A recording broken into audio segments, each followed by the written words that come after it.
15 seconds. Guidance is internal. 10, 9, ignition sequence start. Space Nuts. 5, 4, 3, 2. 1, 2, 3, 4, 5, 5, 4, 3, 2, 1. Space Nuts. Astronauts report it feels good. Hello once again, and thank you for joining us. This is the Space Nuts podcast with Andrew Dunkley, your host. And this is episode 257. Wow. And we only started last week. And joining me, as always, is the good Professor Fred Watson, Astronomer-at-Large. Hello, Fred. Hi, Andrew. How are you doing? I am well, sir. How are you? In fact, I know how you are because you're a very happy man today and a very proud dad because your son has achieved greatness. Yeah, he's going to be more famous than either of us, Andrew. He's won the That's wonderful. 2021 Penguin Literary Prize for his novel Denizen, which will be published next year by Penguin. It's just brilliant news. It's blown us away, I can tell you. Oh, that's wonderful. Yeah. Wonderful news. Yeah, it's very great. We're very, and of we're course, very best proud. of all, he lives where I live. He does. He shares your city with you. It's wonderful for him, and he was up against some pretty stiff competition. That is a big prize to win. It's huge. Yeah. And what's the book about, Fred? It's about life in the rural Australia and how difficult it is to. And I understand that, having lived there. I lived in Coonabarabran, as you know, for 25 years, and a lot of things are not as easy as they are in the city. In particular, some different sort of medical help are not as readily available. But it's fairly raw, is life in the country in Australia, and James has written about the difficulties, the ups and downs, and it's a novel. Some people describe his novels as bleak, and I read this novel in a first draft about 5 years ago, and yes, it was bleak, but it wasn't as bleak as the one before it. So I thought, he's going in the right direction, and so he was. He's won the prize. We're blown away. Oh, that's marvellous. Yeah, it is a different world living out here. I've been out here for 27 years now, and 30 if you count my time in Tamworth. Yep. And yeah, it's a completely different world, and it's hard to explain to people who've never been out here what it's like, and they assume that it's the forgive the phraseology, the butthole end of the world. And there were even there are even people who think that we don't have tar on the roads or running water or electricity. I mean, there's some of the misconceptions. We do have disadvantages. Yeah, health services are often well behind that of the city, especially in the smaller regional towns. But it's not a horrible life. I don't want people to misunderstand. Yeah. It's lovely living out here. I adore it. I would much prefer to live here than in Sydney. I was just going to say the same thing. It really has an upside as well. We shouldn't paint it black because it's a different life, and it's got freedom that you don't have in the city. And it's a great place to bring up kids. Absolutely. Yeah. I can cross the city in 15 minutes and I can get to work in 5. So, that's a huge plus. Yeah. No public transport issues. It is, it's got its plus sides. You can even get a good cup of coffee here. So, you can. I couldn't do that anywhere in Europe. I'll tell you now. No, that's right. No, it's good. Yeah. So, anyway, that's wonderful, wonderful news about James. Please pass on our congratulations. I will. Now, today, Fred, we're going to just do a bit of a follow-up on the Chinese Mars mission. Asteroid 16 Psyche, or 16 Psyche, it may not be what we originally thought it was. So what is it? It could be a space doogie. There's been breaking news overnight that we can only now tell you. They think they know what's caused a mysterious dip in the brightness of the star Betelgeuse, or whatever you want to call it. It can be pronounced different ways. We'll also be answering questions from Nate in Oregon, who has a fascinating story that could well be turned into a sci-fi book. Nate, I like the concept. And Paul from Pennsylvania is asking us personal questions today, Fred. I'm not sure, but I think it's dangerous going down that road. Depends how personal they are. But we will take the risk. We will indeed. But first up, Fred, let's revisit the wonderful mission the Chinese are currently conducting on the surface of Mars. There's been a further update. I actually saw a great photo the other day. The Chinese rover set down a remote camera and then backed off and took a selfie with the lander in the background. It's a terrific photo. It is. It's wonderful, and that's really why I highlighted this as an update. So exactly as you've said, they detached a camera, left it just lying on the ground, and then backed off the rover and did it. Nicely posed it in front of the camera, and you've got this marvelous shot looking along. Looking along the soil surface of Mars, and what you see is something that it looks just like your back garden. Really, it's just kind of soil and a few small rocks and so on. Maybe your back garden in Las Vegas. Well, that's right. Yeah, it is. It's a bit like that. Of course, it's got the orangey pink sky, and there's Zhurong, the the Chinese rover, looking a lot like a praying mantis with its wings outstretched, but with wheels instead of legs. It's an extraordinary image, and full marks to the China National Space Administration for doing that, because that's something that NASA hasn't done. We've had selfies of Perseverance and Curiosity and all the rest of them, but they've all been taken by the onboard camera, which is on a kind of swivel arm. This is a great trick, and there's a bit of a sort of follow up to it, Andrew, as well. In that, I think that picture was taken on, I think it was the 11th of June when the selfie was taken. But a few days earlier, NASA's Mars Reconnaissance Orbiter overflew the site, I think on the 6th of June, if I remember rightly. And you will know, because we've talked about it before, that onboard Mars Reconnaissance Orbiter is a high-resolution camera called HiRISE. It's the High Resolution Imaging Science Experiment. I think that's what the acronym stands for. And so HiRISE has taken a downward view of more or less the same thing. The rover's in a slightly different position, but it shows the lander and the rover, and you can see the discoloration of the soil surface where the exhaust has blown stuff away. But it's very nice to have that confirmation. And in fact, it's a useful thing as well, because the camera on board Mars Reconnaissance Orbiter can see much finer detail than the cameras on board Tianwen-1, which is the orbiter that the Chinese have in orbit around Mars, the one that sent the rover down to the surface. And so NASA can see finer details, and of course these images are freely available. So the Chinese will have a much better idea, because of that image, of what the surrounding terrain is for the for the rover to cope with as it makes its little journeys around the landing site in Utopia Planitia. Yeah, it looks reasonably hospitable, I suppose. It does, yeah. There was a comment made from people, I think, at the University of Arizona, that they've chosen a really, really good place to land it. It's very, very smooth. It's not somewhere that's littered with rocks and boulders. It's actually a really good site. Do we know how far they're planning to send the rover? How wide it's going to travel?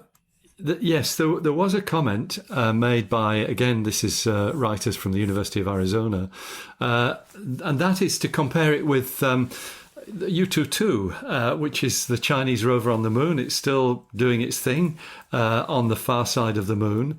And Yutu-2 has travelled about 3/4 of a kilometre in 2 years. And so, given that this similar technology is in use on Zhurong, I suspect that's about the limit of its range. But that that distance includes some really interesting features, interesting craters, and other things that really might be of interest to the science team who are operating Zhurong. So yeah, it's a great outcome.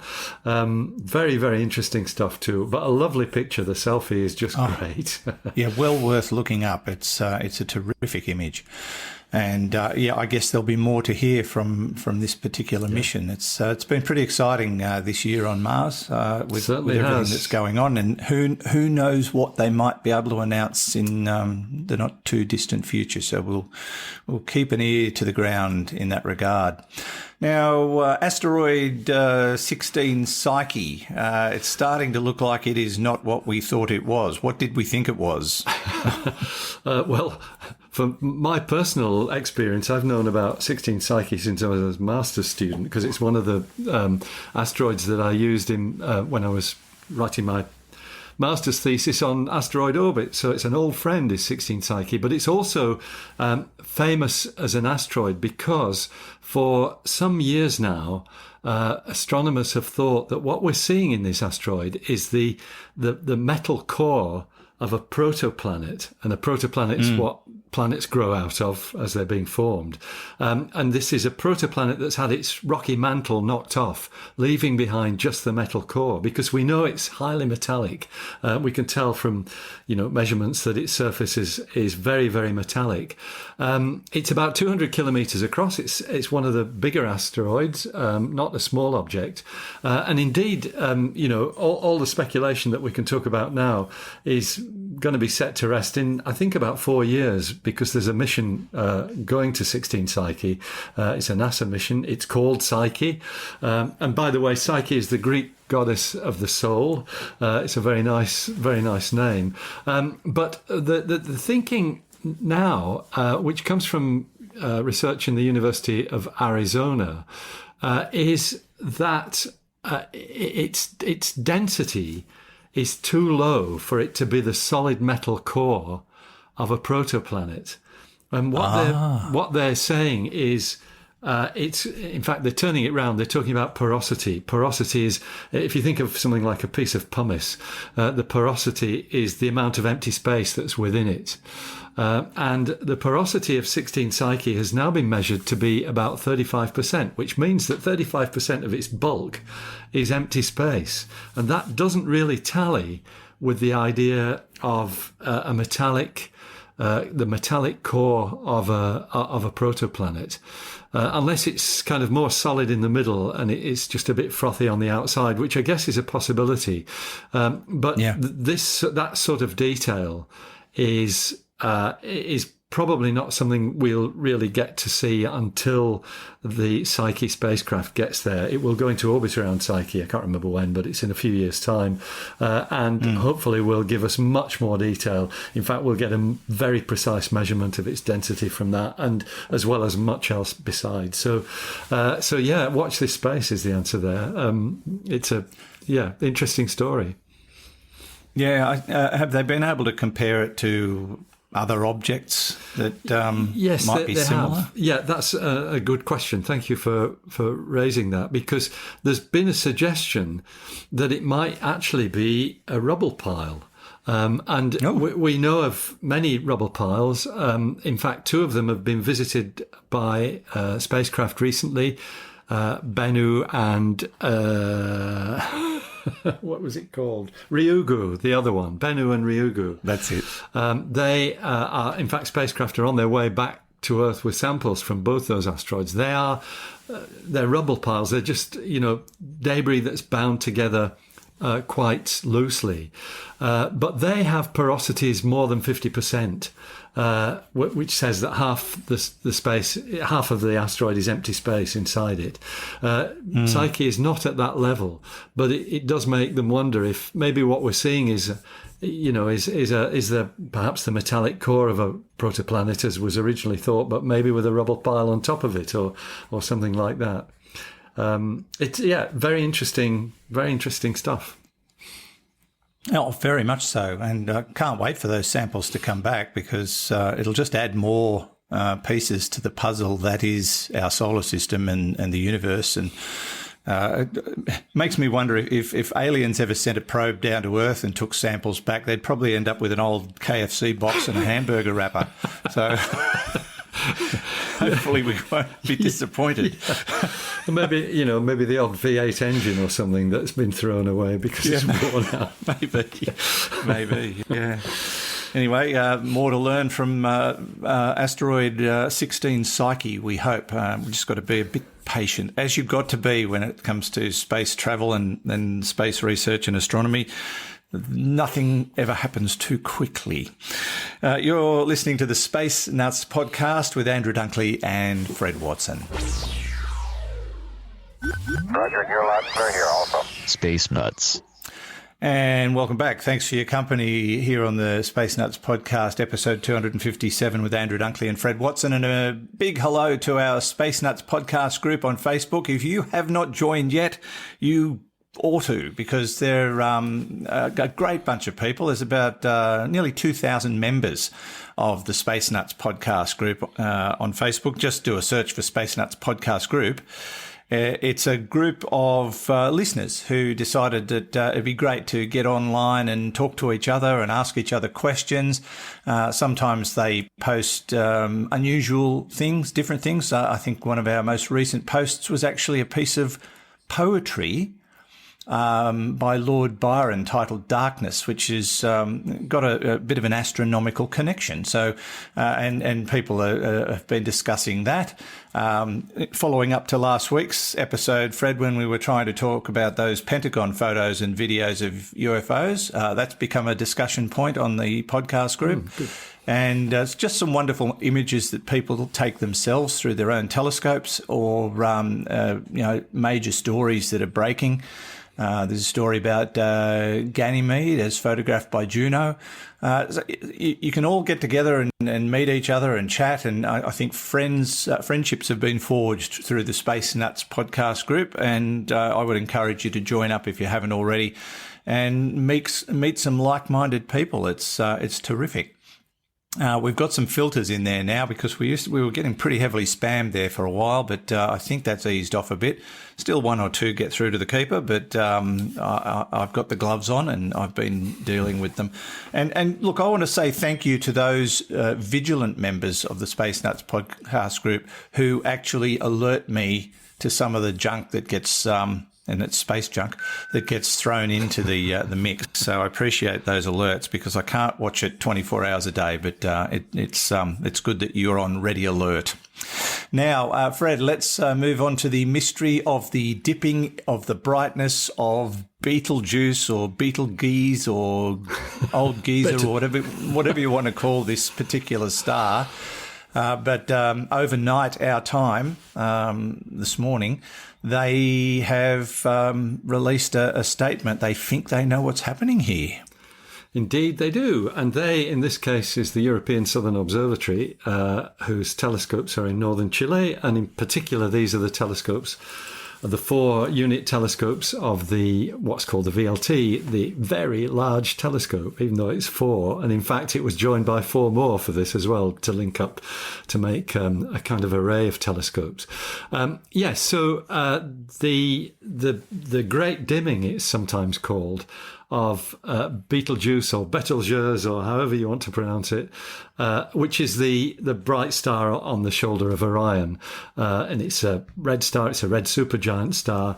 It dimmed late in 2019 and during early 2020. And of course, normally when we observe stars, all we see is a point of light. Now, Betelgeuse is one of the few stars that you can actually resolve into a disk with very large telescopes. It's a supergiant, so it's big, and it's also only about 500 light years away, and that's a long way, but still, it's still near enough that you can actually resolve its disk. But you need specialist equipment, and you need facilities like an instrument called Sphere on the Very Large Telescope, and there's also something called VLTI, which is a thing called an interferometer, which makes the telescope a little bit like a radio array, where you spread dishes over an area and you mimic a much larger telescope, and that's how they can operate the VLT. We now have this series of observations that have been released by scientists using the VLT. I think the lead part of this research has come from l'Observatoire de Paris, the Paris Observatory, and also one of the institutions in Belgium. So it's a European publication, but it uses a facility that Australian astronomers have access to, courtesy of the strategic partnership that we have. So what's happened? Well, we've seen the release overnight, as you said, of a series of images of Betelgeuse taken over that period when it was dimming and growing brighter, and they show quite clearly that what we're seeing is dust around the star, dust which has produced a drop in temperature on parts of the surface of Betelgeuse and given us this darkening. And that shows up very clearly in these images. And what they do, in some ways, they're reassuring, because one of the possibilities for the dimming of Betelgeuse was that it was about to turn into a supernova. Yes. We know that one day this star will turn into a supernova. It's a candidate for it, but we're talking about over the next 10,000 to 100,000 years, and we've never seen what happens to a star in the immediately before it explodes as a supernova. And a lot of the theoretical work that's been done on it suggests that it would dim to start with. So that's one of the thoughts, that maybe we're about to see this star become the brightest object in the sky, perhaps even brighter than the full moon. It would be certainly visible during the day, but it looks as though that's not the case. That what we're seeing is actually dust, and yeah, I encourage space nutters to have a look online. There's a science release from the European Southern Observatory, which has got a gobbledygook URL, but just putting into your search engine Betelgeuse dip in brightness, it will take you straight there, and you can see this series of images which shows dust veiling the surface of the star. Yeah, it's funny, when you alerted me to the story and I went to the website first thing this morning, I read the headline, "Mystery of Betelgeuse's Dip in Brightness Solved," and I went, I bet it's dust. And that's before I started reading. I bet it's dust. But as I... You should be on the team. As I read through it... I also read that it may have ejected like a giant gas bubble, and that is part of the reason this has happened. Yes, that's right. This star is big enough to incorporate. I think the orbit of Mars will be inside it if it's where the sun was. Maybe not quite as much as that. It's a giant star. Wow. And its outer regions are... excuse me, they're barely hanging on, if I can put it that way, and it's cool enough that it makes dust. Basically, this is the carbon and the silicon and things, they actually solidify because it's cool enough to do it, for that to happen. So you get clouds of dust, but also, as you say, bubbles of gas, which are part of the normal process of a star's life. The sun does that. There's a zone beneath its visible surface which we call the convection zone, and it's where bubbles of gas are rising to the surface, but it's much more energetic and much more active in a star like the sun, with a surface temperature of about 5,500 degrees. Betelgeuse is much cooler, and the energy levels are much lower, so you just got these giant bubbles of gas that sort of they're like cool teenagers wandering through a city centre. What's happening, dude? They just wander through the atmosphere of the star, and don't do very much, but they do shrink and swell, and so it suggests, exactly as you've said, that at some point there was a gas bubble that actually was ejected by the star, and when that bubble of gas gets far enough from the star's surface, it cools down enough, as I said a minute ago, that you can actually get solid dust condensing from the gas, and that's what seems to have happened. In fact, there's a nice quote from one of the authors. Forgive me, I didn't mean to. I meant to read this earlier. Okay. We've directly witnessed the formation of so-called stardust, the dust expelled from cool, evolved stars, such as the ejection we've just witnessed, could go on to become the building blocks of terrestrial planets and life. It's a very nice quote. Wow. That's true. And they'll just start to establish life, and then the thing will go supernova. Yeah, that's right. But that then enriches the Actually, yeah. It enriches the medium more with other heavier elements when you've got a supernova forming. That's where our gold came from. Yes. Now, you said it's 500 light years away, so it's, I guess, theoretically possible that it might have gone supernova 499 years ago, and in a year's time we will see something extraordinary. Yes, that's right. It's always possible, that would be big news. Betelgeuse turning into supernova. It's not, excuse me, it's not thought to be a life-threatening event. I mean, you know that nearby supernovae irradiate the region around them with gamma rays and as well as neutrinos and things of that sort, and that will all. KFC boxes. KFC boxes, old V8 cylinder blocks, the whole lot. Yeah, they sorry, I'm a bit fixated on those today, but they I don't know why. The radiation that would come from Betelgeuse turning into a supernova apparently is not enough to threaten our well-being here on Earth, but it would still be nice to be on the other side of the planet when it happens.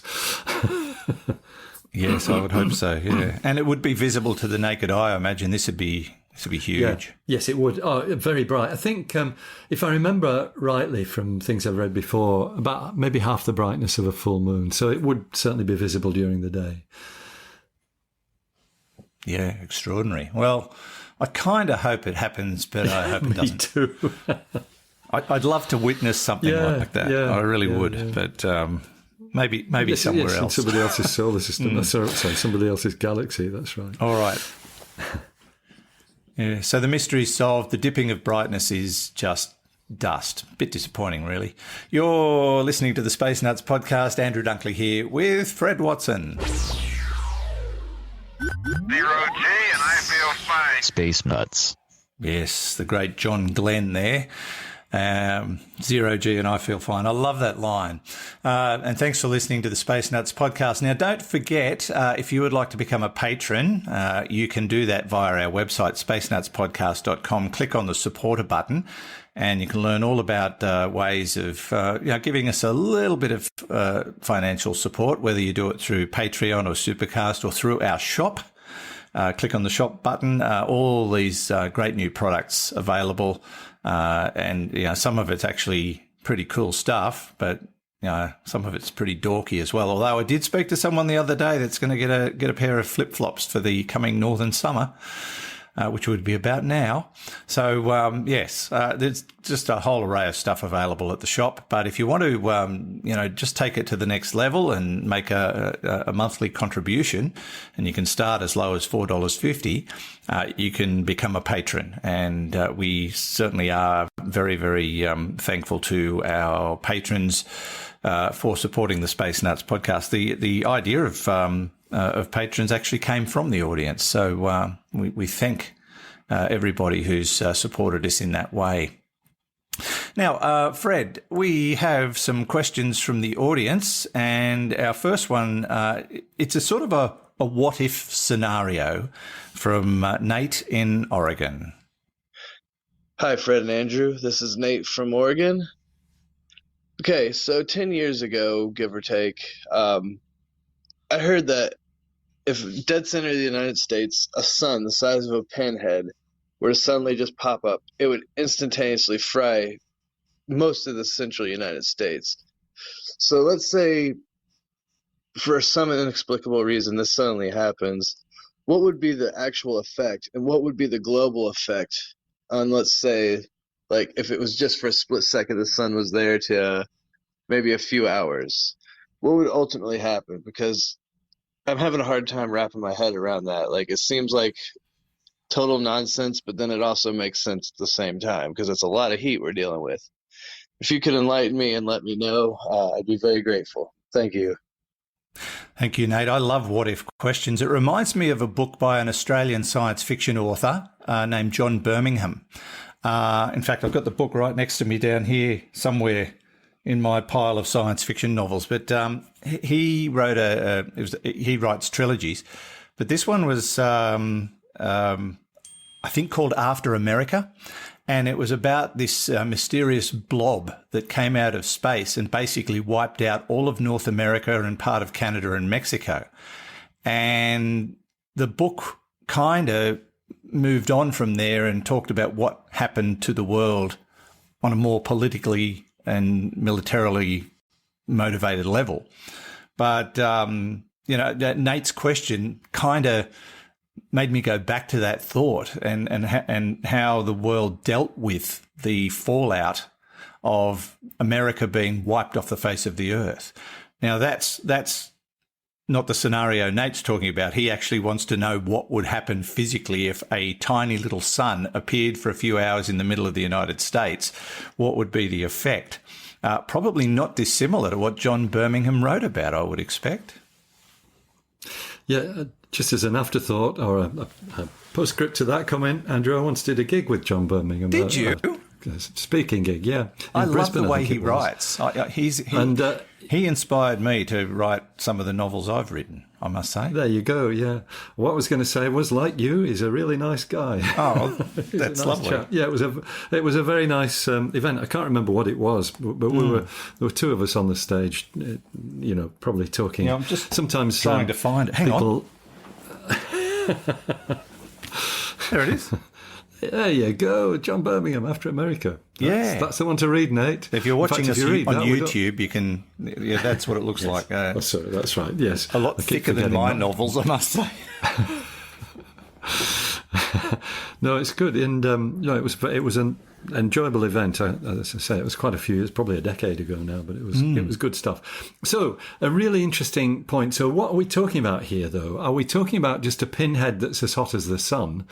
Or are we talking about something that has the mass of the sun shrunk into a pinhead? Because they're very different scenarios. They are. And the first one is fine because there are many physics experiments that recreate over small volumes of space, recreate the temperature of the sun, and in fact even higher. The ITER experiment in southern France is a nuclear fusion reactor, which is still being built, and it's to try and recreate what happens within the centre of the sun. Nuclear fusion, which is a very prolific source of energy that doesn't need much fuel, and it's a lot safer than nuclear fission, which is what all nuclear power stations use at the moment. So that's, of course, it's well controlled in Provence, which is where the ITER reactor is, and it's not likely to swallow up anything. But that's just saying that you can create something the temperature of the sun, even the interior of the sun, which is in the region of 10 million degrees Celsius. That's actually what's going on there. But something shrunk to a pinhead of the mass of the sun, that's a different kettle of fish, because that is effectively a black hole. A black hole, by definition, has 0 dimensions. But a one solar mass black hole is a very interesting prospect dumped in the United States. The first thing is you wouldn't be able to see it because it would have an event horizon. There would be a dark sphere around it. Now, if the sun was a black hole, its event horizon would be about 6 kilometres in diameter. So that would be the nearest you could get to it. But even before you got anywhere near it, you and all your surroundings, including the United States and probably most of the Earth, they'd be spaghettified. They would feel this gravitational attraction changing so quickly that things that were nearer to it would feel a much greater gravitational attraction than things nearby, the things further away. And essentially, the Earth would turn into an accretion disk. It would be the debris disk surrounding this one solar mass black hole, whose event horizon, as I said, was 6 kilometers in diameter. Just a quick aside here, Andrew, and I'm going to ask you to guess this. If the Earth was a black hole, can you guess what diameter its event horizon would be? If the Earth was a black hole? Shrunk to a single point. The mass of the Earth shrunk to a single point. It's got an event horizon that you can't see beyond. Any guesses? Well, you said the sun... The sun's one solar mass would be 6 kilometres. That's right. So I would supposedly divide it by the difference between the mass of the Earth and the sun, but then again, my brain is saying it's probably going to be 6 kilometres. No, it's actually not, and it's neither of those. It's a little bit more subtle. It's actually it is 18 millimetres. 18 millimetres. So it's the size of a coin. The event horizon, right? So yeah, there's a bit. It's actually the Schwarzschild radius, Schwarzschild to anglicise it, is 2gm over c squared. I worked that out, and that's the radius of the event horizon. G is the gravitational constant, m is the mass that you're talking about, c is the speed of light. It's a very simple formula, and anybody who wants to follow up on this, just check out Schwarzschild radius on Wikipedia, and it'll give you all this. But it also lists the event horizon radius of many objects in the universe, including the sun and the Earth. That's where I cribbed it from. But yeah, 6 kilometres for the sun, the event horizon. That's kind of what you might expect. But 18 millimetres to the Earth, for the Earth, it really is a bit feeble, isn't it? It's just, to have an event horizon the size of a coin. Probably still would have some kind of devastating fallout, though, I would imagine. It would shred us all. Yeah. So it's not a pretty sight, but a very interesting question. Thanks, Nate. It's good stuff. Yeah, Nate, if you're a golfer, Nate, you'd be happy, though, because if you're teeing off at the moment this happened, you'd get a hole in one. So there's a plus side. You would.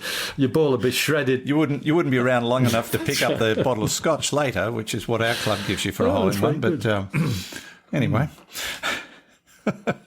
Okay, Nate, thanks for the question. Appreciate it. I love what-if questions. So if anyone's got one of those, please send it in. We love to try and figure these things out or just have a bit of fun with them. Now, this is, as I mentioned at the beginning of the show, a personal question from Paul. Hello, Fred and Andrew. This is Paul from Pennsylvania. I have a question I think will be for both of you. I'll start with Fred. Fred, as a longtime professional astronomer, do you still get out and observe at home or around the house there? What kind of telescopes do you have, and what are your go-to objects to look at? Same question for you, Andrew. I know you're a radio guy, but do you practice what you preach and get out and look at stars? Thanks a lot for all you guys do. Bye. I'm going to take the fifth on this one. Okay. All right. Well, that means I've got to take whatever the opposite of the fifth is. The Fifth Amendment, yes. Isn't it? The right not to... No, that's right. We don't have that in Australia. I knew what you were talking about, but I couldn't think of what... free speech is probably the opposite, isn't it? That's the opposite of the Fifth Amendment. So, So, look, the answer is yes, I started when I was a youngster as an amateur astronomer, and I've never really got over that. I've been a professional astronomer all my life, but I do still love playing around with small telescopes. Given that I used to be the astronomer in charge of the biggest telescope in the country, you'd think I'd be, fixated by large instruments, but I actually love the small ones. And in fact, the biggest telescope I have, which is currently in somebody's cupboard at Siding Spring Observatory, it's not here in Sydney where I live, but it's a 10-inch Dobsonian. That means it's an ancient one as well. It's very, very rudimentary, but it works. It gives nice views of planets and things of that sort. But the ones that I tend to use are actually smaller than that. So I've got a few favourites. One is an instrument. It's on loan, actually. It's called a Questar. And Questars were very early Maksutov-Cassegrain telescopes, which is a fancy way of saying it's got both lenses and mirrors. They had an aperture, a diameter of 3.5 inches, whatever that is in millimeters, and it gives very nice views of the planets at a magnification of about 90 times. And I also have what you would once have called a rich field telescope. Like the Questar, it's a fairly old idea. Questars go back to the 1960s, in fact. But a rich field telescope is usually a refracting telescope, one with a lens, and mine's a 5-inch, very nearly, I think it's 120 millimeters, with a short focus, so that you get really bright views of things like comets and nebulae. But I've got a few littler ones still that are very close to my heart. The small telescopes somehow have an appeal to me. And of course, binoculars. Binoculars are great for looking at the sky, especially if you've got a dark sky, where you just trawl through the star fields of the Milky Way. And, my favourite objects tend to be what we call open clusters. These are clusters of stars that are actually newly born clusters of stars. The best known one is the Pleiades. That's visible, of course, from most of the world. The Seven Sisters, it's usually known as, in the constellation of Taurus, the Bull. But there are 3 in the southern hemisphere, which are actually certainly out of the view of most of mainland United States. They're dotted along the Milky Way. There is the Jewel Box, which is in the Southern Cross. There is something called the Southern Pleiades, which is in an asterism that we normally call the Diamond Cross. And there is another object which doesn't have a readily available name, but it is NGC 1625, I think, or maybe 2516. I always get those the wrong way around. And it's a lovely star cluster in something we call the False Cross. And these are asterisms along the Milky Way. They're always very pretty. And whenever I get out with a telescope, since they're viewable throughout most of the year from here in Australia, I usually check them out just to see how they look, because I think they're very beautiful. Well, to answer Paul's question very quickly, I do not have a telescope. I do not have binoculars. But I have been researching telescopes because I would love to have been able to take some pretty decent photos of the lunar eclipse the other night, the blood moon. I did so with a digital camera with 40 times optical zoom, and I got a few good shots, but I was dissatisfied, and I would have loved to have been able to use something a bit more substantial to take a couple of really good photos to publish. And I guess that's my goal. I'm researching telescopes that will enable me to do that, and I'm going to call on you, Fred, at some stage to advise me, because I'm going to put it on my Christmas list for this year, because I think I've got I'm in a pretty dark part of the world. I know Dubbo has got street lights, but they've dulled them very significantly in recent years.